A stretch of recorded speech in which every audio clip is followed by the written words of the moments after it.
All right, guys, here we are ready to read Galileo's Starry Night by Kelly Terwilliger. While we're reading this, we are going to annotate, and that means make little marks with our pen around words that we are not super familiar with. I mean, there could be a ton, so we may not define or learn every single one, but let's go ahead and mark the words that are kind of new to us. You can see that we've got paragraphs numbered, so I'm going to be stopping from time to time, after the end of each paragraph so that we can chunk the text, so we can sort of process the information as we read it. So let's get started. And the directions here: read the text below, annotate for new or confusing words. Okay, so here we go. Paragraph 1. On a warm June evening in 1609, Galileo Galilei, a 45-year-old Italian mathematics teacher and father of three, listened as a friend described the latest invention to hit Europe: a long tube containing two glass lenses called a spyglass. Okay, I pretty much knew all of those words. Nothing really confusing in that paragraph. So let's keep reading. Paragraph 2. It makes faraway things appear close. The spyglass is what they're referring to. We could use one of those here in Italy, the friend said. Perhaps you could try to build one if you're interested. Okay, here goes paragraph 3. Was he ever? Galileo loved trying to figure out how the world and things in it worked. That very night, he leaped into the project with gusto. Well, there's my first word, gusto. It's a kind of different word. I'm not sure what it means. I think I'll underline it. In a short time, he not only figured out how to construct a spyglass. That word might be new too, construct. I'll go underline it. Construct a spyglass. He improved upon the existing model as well. Paragraph 4. And we're talking about Galileo, when Galileo later presented his device to the rulers of Venice, well, we can see that I must have read this earlier, and I felt like device was a word that I'm not quite sure I know what that means. When he later presented his device to the rulers of Venice, they marveled at how far it could see.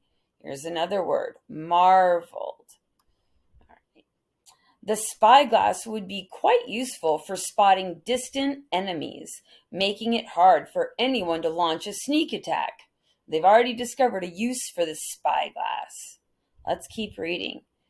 Paragraph 5. Galileo wasn't satisfied, however, and he kept fiddling with his telescope, as his fellow mathematician friend Giovanni Demisiani had called it. That word means far looker. So they named it telescope. And I'm going to underline that too, because that's a new word. He tried new adjustments and worked at grinding better lenses.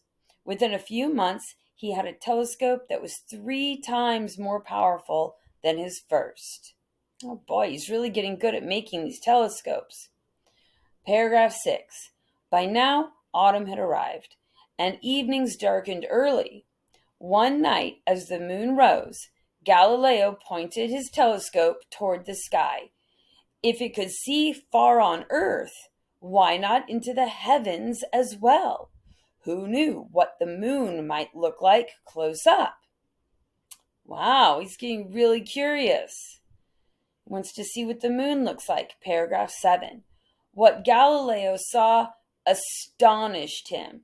And you can see I felt like that word needed to be underlined.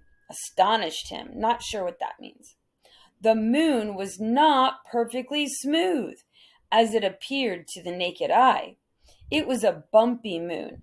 Its edges had ridges of darkness, and pips of light, and it was covered with what looked like craters, mountains, and valleys.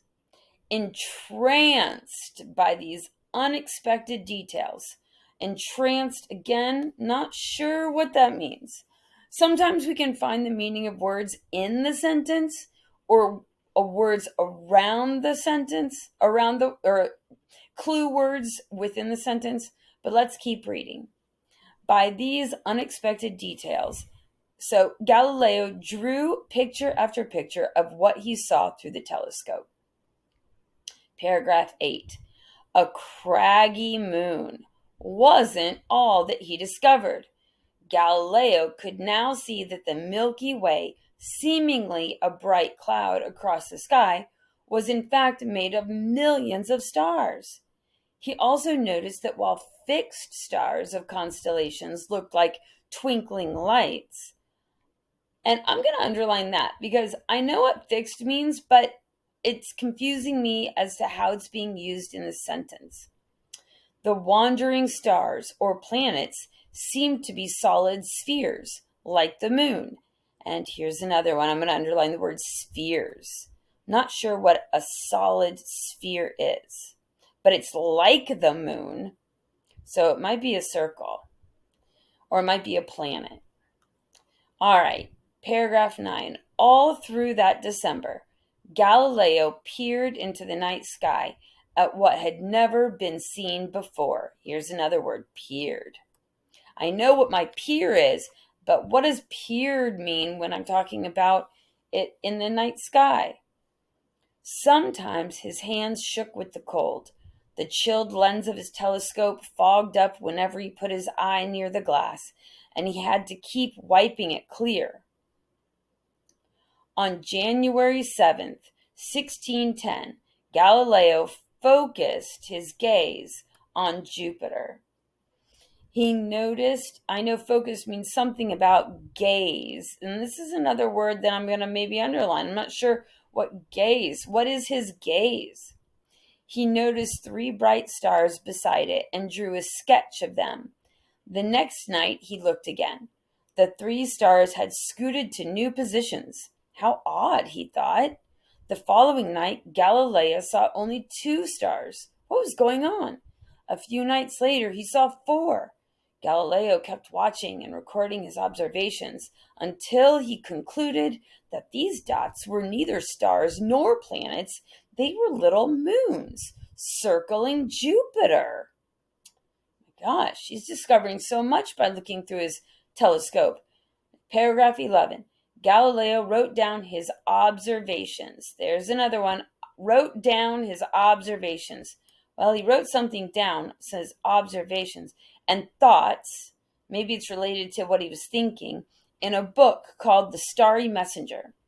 The book immediately sold out. People were very excited and troubled by his discoveries. Paragraph 12.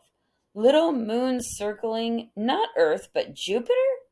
Our own moon a bumpy one?